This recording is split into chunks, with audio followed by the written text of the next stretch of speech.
2018 러시아 월드컵에서 우리나라와 같은 조에 편성되어 열띤 승부를 겨뤘던 멕시코. 멕시코는 태양과 선인장의 나라, 그리고 열정의 나라로 널리 알려져 있는데요.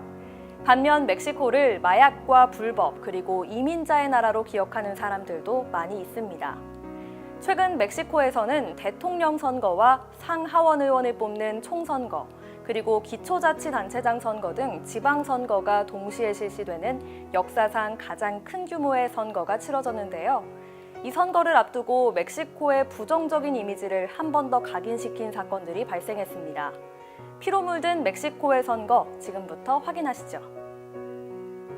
지난 7월 1일 멕시코 전역에서는 대통령, 상원 128석, 하원 500석, 멕시코시티 시장 등 8개 주 주지사, 기초지방자치단체장, 지방의회 선거가 동시에 치러졌습니다. 총 3,400여 직위를 선출하는 대규모의 선거였는데요. 선거를 5일 앞두고 있던 6월 26일, 멕시코 남부 오악사카주 에후틀라시에서 지방의회 선거 후보 에미그디오 로페스 아벤다노와 선거 캠프 4명의 차량이 매복 공격을 당하는 일이 발생했습니다. 이 공격으로 선거 캠프 직원 한두 명은 간신히 살아남았지만 지방의회 후보자였던 로페스 아벤다노는 결국 살해당했는데요. 선거에 출마한 후보자를 대상으로 하는 살해와 테러 공격, 사실 이번만은 아니었습니다. 미초아칸주 오캄포 시장 후보로 출마했던 페르난도 앙헬레스 후아레스. 그는 로페스 아벤다노가 살해되기 하루 전 현지의 한 호텔에서 숨진 채 발견됐는데요.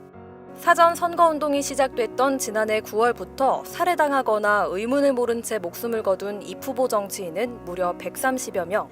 이 밖에도 살해 위협으로 후보자에서 사퇴한 후보자의 수도 1000여 명에 달했습니다. 위협을 당하는 것은 후보자뿐만이 아닙니다. 특정 후보를 찍지 않으면 복지수혜 대상에서 제외시키겠다고 유권자를 협박하기도 하고 경쟁이 과열되면서 표를 사고 파는 행위도 비일비재하게 일어나는데요. 표 하나가 500에서 1000페소, 우리 돈 3만 원에서 6만 원으로 거래되기도 하고 돈 대신 집을 보수해주거나 수도를 설치해주는 등 불법 선거운동이 공공연하게 자행되기도 했습니다. 외신들은 이러한 피로 얼룩진 멕시코의 모습을 변화를 앞두고 있는 국민들의 여론에 따른 것이라고 이야기하는데요. 부패한 정당들, 치솟는 폭력 범죄, 그리고 줄어들지 않는 빈곤과 불평등의 원인이 몇십 년이라는 긴 시간 동안 멕시코를 지배했던 기존 정치인들이라는 생각이 조금씩 새어나오기 시작했기 때문입니다.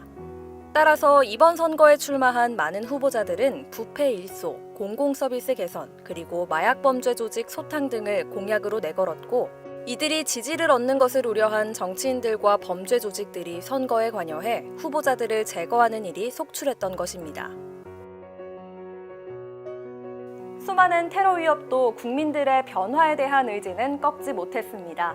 결국 7월 1일 치러진 멕시코 선거에서 89년 만에 좌파 정권이 탄생했습니다. 중도 좌파 정당인 국가재건운동당 소속의 안드레스 마누엘 로페스 오브라도르가 대통령에 당선됐는데요. 우파 정권을 더러운 돼지, 권력 마피아라고 강력하게 비난하며 대중들의 호응을 얻었던 로페스 오브라도르. 2006년과 2012년 대선에서 모두 낙선했던 그를 국민들이 선택한 것만 봐도 국민들이 얼마나 우파 정권에 실망을 하고 그들의 부패에 신물이 났는지 가늠이 되는 결과였습니다. 피로 얼룩진 선거 속에서도 국민들의 열망으로 이뤄낸 변화의 시작. 이제 남은 것은 국민의 선택을 받은 이들이 몸소 그 변화를 행동으로 보여주는 것입니다. 멕시코의 새로운 그리고 국민의 대통령 로페스 오브라도르의 임기는 오는 12월 1일부터 시작됩니다.